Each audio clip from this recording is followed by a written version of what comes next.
si ça peut aider des gens ou leur donner l'envie ou leur donner confiance, bah pourquoi pas continuer quoi.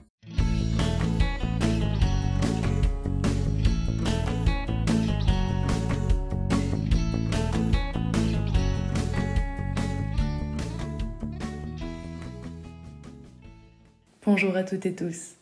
Aujourd'hui, on va écouter une personne qui a osé se lancer pleinement dans sa passion, qui crée ce qu'il a envie de créer et qui réussit à vivre de ce qu'il aime.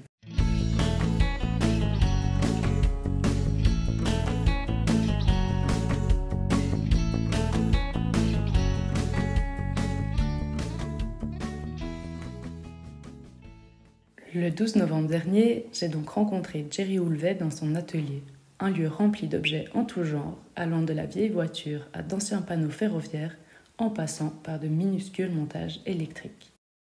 Comme son activité est assez unique et ne ressemble à rien qui existe déjà, je propose de ne pas l'introduire davantage et de vous laisser découvrir cette personne et ses passions par vous-même. Mais avant ça, commençons une fois encore avec Anne-Sophie Fournier-Gaillard et un extrait du roman lié à la thématique d'aujourd'hui. L'ouverture de ma boutique. Ça fait 3 ans maintenant. Elle a été une grande étape dans ma vie. Elle m'a demandé beaucoup de réflexion et de travail.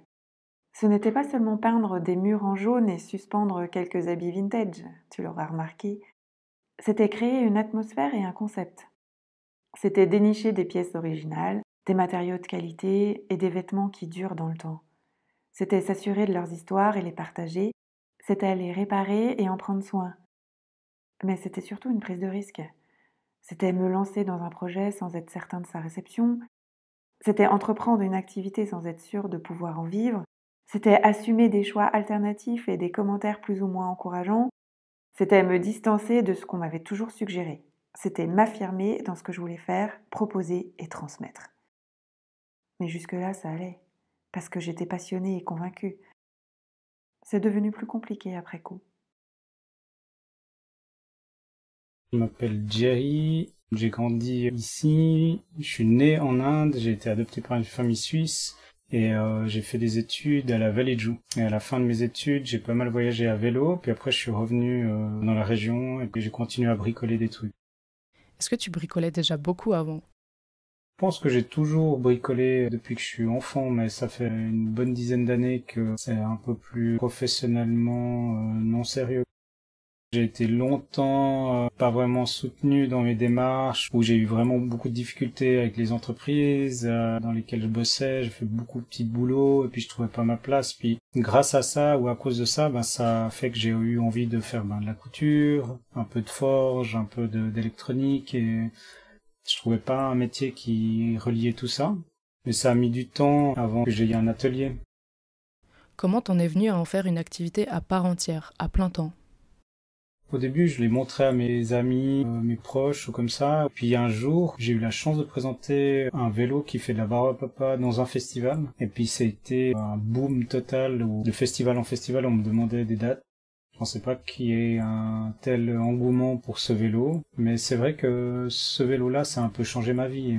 En une année, je me suis retrouvé sur la scène et j'avais jamais fait de théâtre ou jamais de l'art de rue ou comme ça. Est-ce que les débuts, ça a été difficile ? Ouais, je pense que ça n'a pas été facile le début aussi de pas avoir beaucoup de soutien. Après, est-ce que je cherchais du soutien? Je sais pas, mais en tout cas, je faisais ce que j'aimais. Je crois que c'est ça qui est le plus important. Dans mon enfance, j'ai pas été tellement valorisé et du coup, je pense que j'avais besoin de valorisation. Maintenant, je l'ai plus comme avant. C'est plus une soif de prouver quelque chose. Bon, je suis pas sûre qu'on ait vraiment besoin de se définir, mais ça m'intrigue quand même de savoir si toi tu le fais et si oui, comment. Est-ce que tu te considères comme un artiste, comme un artisan ? Je sais pas, c'est difficile. Je me considère pas comme artiste. J'ai l'impression qu'on est tous artistes. Peut-être comme un bricoleur ou quelqu'un qui aime bien partager en fait des expériences, des savoir-faire ou des techniques. Ouais, bricoleur. Actuellement, ça ressemble à quoi ce que tu fais ? Alors dans l'atelier où on est, j'essaie de fabriquer un peu de tout avec la récup. Alors il y a pas mal de trucs électroniques, il y a un peu de mécanique, il y a du bois, des effets spéciaux, des commandes aussi, des gens qui me demandent des mécanismes ou autre. Et puis après, il y a de la couture aussi, sérigraphie, les animations des appareils photo, le manège, les jeux en bois, les effets spéciaux et des projections psychédéliques, des spectacles. Tout ça, ça fait une activité à plein temps, ou plus qu'à plein temps. Personnellement, j'ai été assez intriguée par ton papier recyclé. Est-ce que tu pourrais nous expliquer comment ça a commencé et comment tu t'y prends? Alors le papier recyclé, j'ai toujours aimé découper, dessiner, et puis à un moment donné, d'apprendre à fabriquer de l'encre ou d'apprendre à fabriquer du papier, pour moi c'était important. Je suis parti direct dans l'idée de faire du papier végétal avec du compost, ce qui n'était pas évident, mais en le mélangeant avec du crottin, d'éléphants, de girafes, de zèbres, de chevaux, ça donnait quelque chose de plus sympa. Alors juste une petite pause sur le crottin, est-ce qu'il y a une odeur à ton papier? Non, alors heureusement pas. Je le nettoie, je le rince pas mal de fois pour enlever les excréments, et puis je le cuis aussi pour pouvoir enlever toutes les bactéries. La cuisson, elle permet d'enlever le tanin et la lignine, et on garde que la cellulose et les fibres. Et alors en termes de machines, j'imagine que tu les as inventées toi. J'ai créé 3 machines. Une machine qui est avec un vélo, qui s'appelle le El Papello. Il y a une machine qui est solaire, une petite machine pliable, et il y a une autre machine qui fait 500 à 1000 litres. On va mettre les fibres qu'on a cuites et de là, en fait, on va faire une pâte à papier. Pré-mâchouiller toutes ces fibres avec de l'eau. Et après, on va rediluer cette pâte à papier dans de l'eau, où on va chercher avec les tamis pour faire la forme du papier et les goûter. Après, on le couche, et puis on le sèche, et on a une feuille de papier végétal. Pour que le papier soit quand même un peu résistant, et puis que ce soit plus facile pour les gens, pour apprendre, on met un peu plus d'épaisseur, et on garde aussi pas mal des fibres brutes, pour que les gens puissent en fait voir les fibres. Autrement, par-tel pendant un quart d'heure ou une demi-heure, on a un papier ultra lisse, et puis on peut faire des feuilles ultra fines. Si d'autres personnes sont curieuses de voir de leurs propres yeux ce que tu fais, où est-ce qu'elles peuvent te voir? Et c'est plutôt dans les manifestations événementielles, que ce soit festival, théâtre ou mariage ou événements privés, où on me demande de perfo ou animation. Mais si tu travailles principalement dans les festivals et dans les manifestations, ça ressemble à quoi une année pour toi?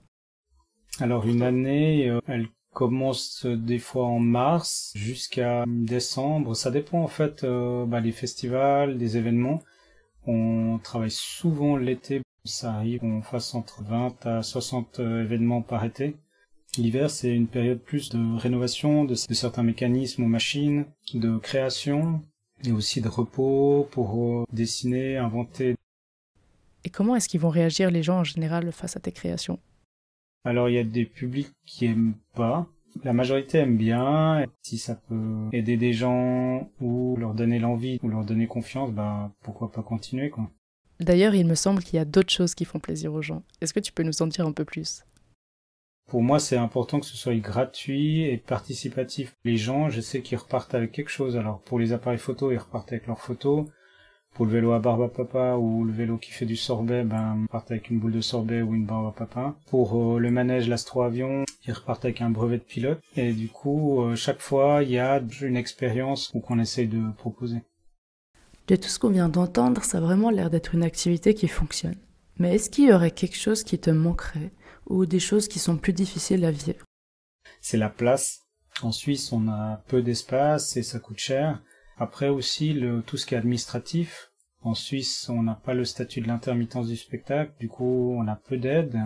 À part si on fait partie d'une association, on est salarié de l'association et puis après on peut toucher le chômage. Moi, j'ai fait le choix d'être indépendant et du coup d'assumer de A à Z mes charges et c'est pas évident. J'ai la chance de pouvoir en vivre parce que je vis avec moins de 2000 francs par mois, mais c'est un choix que j'ai fait aussi de réparer ou de faire tout moi-même et c'est là où j'arrive juste à m'en sortir.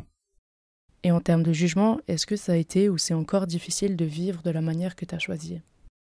Ouais, alors le jugement depuis tout petit, vraiment avec cette histoire d'adoption, ça a été difficile.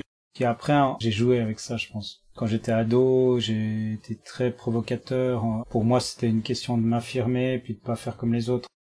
Maintenant, c'est plus du tout ça. C'est ma personne, puis je suis comme ça, puis on me prend comme ça ou pas, et je vais pas changer pour les autres. Maintenant, je suis plus apaisé avec ça, ou peu importe que les gens pensent. Moi, en tout cas, je fais ce que j'aime. Qu'est-ce que tu donnerais comme conseil à une personne qui, comme toi, se retrouve pas forcément dans un métier défini, qui a envie de vivre de ce qu'elle aime et qui aimerait lancer son propre projet? Il faut juste faire, en fait, ce qu'on aime. Commencer par des petits trucs. Faire de la récup, pour moi, c'était des bases assez simples et pas chères. Et je pense qu'il faut pas hésiter de faire les choses, même si on a peur ou on n'a pas les moyens financiers, il faut essayer. Demander aussi à des gens s'ils peuvent vous aider dans des projets comme ça. Je pense que si vous trouvez quelque chose qui vous nourrit, qui vous fait du bien, bah, il faut pas hésiter, quoi. Quand tu as parlé des machines à recycler ou bien de celles à pédaler, je me suis quand même demandé s'il y avait une part d'engagement de ta part en faisant ça. Alors, je le fais pas vraiment avec quelque chose de très strict ou très engagé, mais je le fais pour sensibiliser les gens sur l'écologie et aussi sur toutes ces matières qu'on valorise pas, comme le compost ou les excréments, qui sont dans certains pays très utiles pour la fabrication de maisons ou pour chauffer. À ça, après, aussi tout le mode du vélo, ça c'est pour moi important, de la mobilité douce. Est-ce que tu aurais quelque chose à ajouter? Ouais, l'atelier est ouvert à tous ceux qui veulent venir. Il y a eu pas mal de gens qui sont venus faire des projets, eux, ou qui nous aident sur certains projets. Alors je fais pas d'atelier vraiment officiel, public, mais peut-être que prochainement, je vais développer quelque chose qui peut être plus organisé.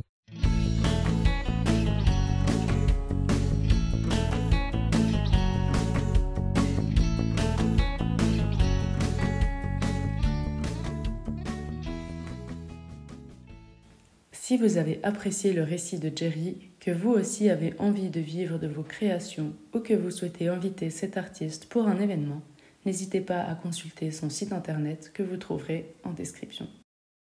Si vous avez apprécié la lecture de Anne-Sophie Fournier-Gaillard, je vous invite aussi à regarder son site internet pour découvrir ses nombreuses qualités artistiques.